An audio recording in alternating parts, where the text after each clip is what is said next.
బయటకు వెళ్ళి ఎక్సర్సైజ్ చేయడానికి కొంతమంది ఆ షేమ్ ఫీల్ అవుతూ ఉంటారు. ముఖ్యంగా లేడీస్ అయితే మాత్రం చిన్న చిన్న వెయిట్స్ ఒక 2 kilos 3 kilos vitamin D supplements అనేవి మనం రెగ్యులర్గా వీక్లీ వన్స్ లేకపోతే మంత్లీ వన్స్ వేసుకోవాల్సిన అవసరం అయితే స్ట్రెస్ లెవెల్స్ అనేవి చాలా తగ్గి హ్యాపీ హార్మోన్స్ అనేవి పెరుగుతాయని చెప్పి మనకు శాస్త్రీయ పరిశోధనలు నిరూపిస్తున్నాయండి.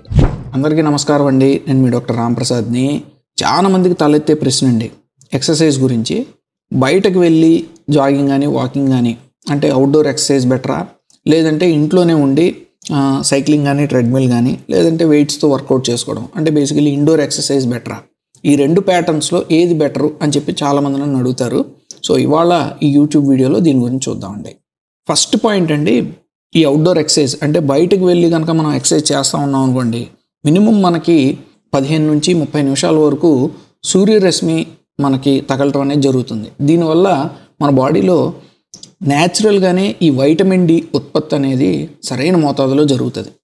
సో దీనివల్ల చాలా జబ్బుల నుంచి మనం దూరంగా ఉండొచ్చు. అండ్ వైటమిన్ డి సప్లిమెంట్స్ అనేవి మనం రెగ్యులర్గా వీక్లీ వన్స్ లేకపోతే మంత్లీ వన్స్ వేసుకోవాల్సిన అవసరం అయితే రాదండి. అండ్ ఈ బయట ఉండే న్యాచురల్ ఎయిర్ కానీ సన్షైన్ లైట్కి కానీ ఎక్స్పోజ్ అవటం వల్ల మన మెంటల్ హెల్త్లో అంటే స్ట్రెస్ లెవెల్స్ అనేవి చాలా తగ్గి హ్యాపీ హార్మోన్స్ అనేవి పెరుగుతాయని చెప్పి మనకు శాస్త్రీయ పరిశోధనలు నిరూపిస్తున్నాయండి. ఇన్ కంట్రాస్ట్ ఏంటంటే ఇంట్లోనే మీరు వర్కౌట్ చేసుకుంటున్నారు అనుకోండి, అక్కడ ఉండే అడ్వాంటేజు మనకి కన్సిస్టెన్సీ అంటే రోజు చేసే అవకాశం ఉంటుంది.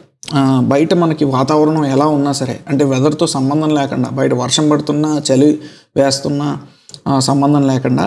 అండ్ అవుట్డోర్ ఎక్సర్సైజ్ అనుకోండి, స్పెసిఫికల్లీ జనరల్లీ మార్నింగ్ కానీ ఈవినింగ్ కానీ అలా స్పెసిఫిక్ టైమ్స్లో చేసే అవకాశం ఉంటుంది. కాకపోతే ఇండోర్ ఎక్సర్సైజ్ అంటే ఇంట్లోనే మీరు వర్కౌట్స్ చేసుకుంటున్నారు అనుకోండి, కొంతమంది జెంట్స్ అనుకోండి, వాళ్ళు ఏ కన్వీనియంట్ టైం అయినా, ఎంత లేట్ అయినా లేదంటే ఎంత ఎర్లీ మార్నింగ్ అయినా ఆ కన్వీనియంట్ టైం ప్రకారం ఇండోర్ వర్కౌట్స్ చేసుకునే అడ్వాంటేజ్ అయితే ఉంటుందండి. ఇంకా సెకండ్ది, బయటకు వెళ్ళి అవుట్డోర్ ఎక్సర్సైజ్లో ఏంటంటే బేసికల్లీ టెంపరేచర్ డిఫరెన్స్ వల్ల మనకి స్వెట్ అనేది ఎక్కువ పడుతుంది, అంటే చెమట అనేది ఎక్కువ పడుతుంది. ఈ వాకింగ్ కానీ జాగింగ్ కానీ సేమ్ స్పీడు సేమ్ టైము మనం ఇండోర్తో కంపేర్ చేస్తే కనుక బయటకు వెళ్తే బయట ఎక్సర్సైజ్ చేస్తే క్యాలరీ కన్సంప్షన్ అనేది ఎక్కువ ఉంటుందండి. సో బేసికలీ ఇది కొంచెం కార్డియోలో ఉపయోగపడుతుంది అని చెప్పి మేము గమనించాం. అదే మనం ఇండోర్ ఎక్సర్సైజ్ చేసుకుంటున్నాం అనుకోండి, ట్రెడ్మిల్ సైక్లింగ్ కార్డియో అనేది ఎలాగ చేయొచ్చు, దాంతోపాటు మనం వెయిట్స్తో వర్కౌట్ చేయడం అనేది చేయగలం. సో దీనివల్ల మజిల్ ట్రైనింగ్ అనేది అవుతుంది. మేము గమనించింది ఏంటంటే ఈ బేసికల్లీ కార్డియో ఎక్సర్సైజెస్ అనేవి చిన్న వయస్కుల వాళ్ళకి, అంటే మీరు యుక్త వయసులో ఉన్నారు అంటే ఒక 20 నుంచి 40-45 వరకు అని అంటే బేసికలీ కార్డియో వర్కౌట్స్ చేసినా సరిపోతుందండి. But as me age progress అవుతున్న కొద్దీ అంటే మీ వయసు పెరిగే కొద్దీ మేము సజెస్ట్ చేసేదంటే ముఖ్యంగా లేడీస్ అయితే మాత్రం చిన్న చిన్న వెయిట్స్ ఒక 2 కిలోస్ 3 కిలోస్ వెయిట్స్తో కూడా వర్కౌట్స్ చేయటం అనేది చాలా ఇంపార్టెంట్.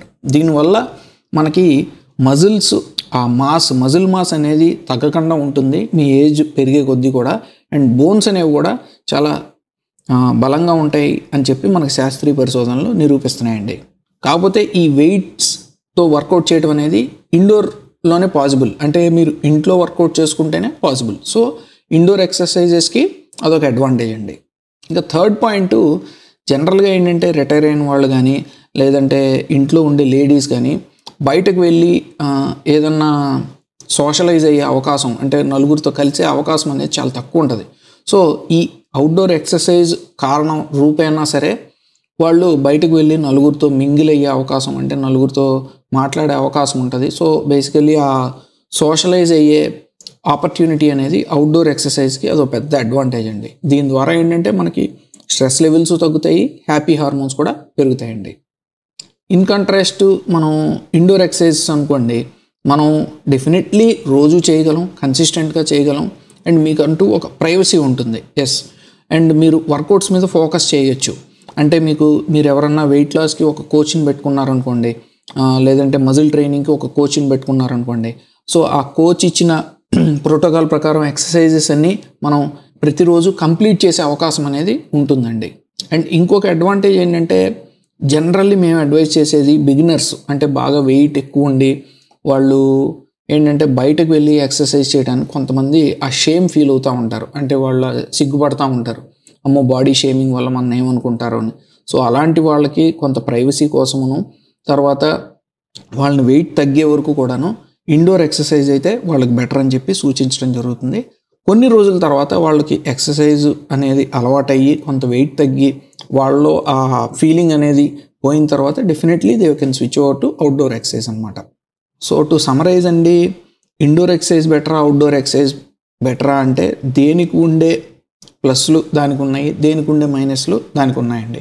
ఇది బెటరు అని చెప్పడం సాధ్యం కాదు. బట్ మనం తెలుసుకోవాల్సిన విషయం ఏంటంటే కన్సిస్టెంట్గా కనీసం 5 రోజులు వారానికి మినిమం 30 minutes ఆఫ్ ఎక్సర్సైజ్, అంటే 30 × 5 150 minutes ఆఫ్ ఎక్సర్సైజ్ కనుక ప్రతి వారం చేస్తే మనకి అమెరికన్ హార్ట్ అసోసియేషన్ వాళ్ళు కూడా ఆర్టికల్స్ ద్వారా, అంటే సైంటిఫిక్ లిటరేచర్ ద్వారా నిరూపించింది ఏంటంటే డెఫినెట్లీ హార్ట్ అటాక్ యొక్క రిస్క్, బ్రెయిన్ స్ట్రోక్ యొక్క రిస్క్ గణనీయంగా తగ్గుతుందండి. సో ఏ ఎక్సర్సైజ్ రూపైనా సరే minimum 150 minutes of exercise per week చేయటం అనేది మేము యాజ్ డాక్టర్స్ సూచిస్తూ ఉంటాం. So thank you for watching our video అండి. మరో మెడికల్ టాపిక్ పైన నెక్స్ట్ వీడియోలో కలుద్దాం. అంటిల్ దెన్ బై మీ డాక్టర్ రామ్ ప్రసాద్.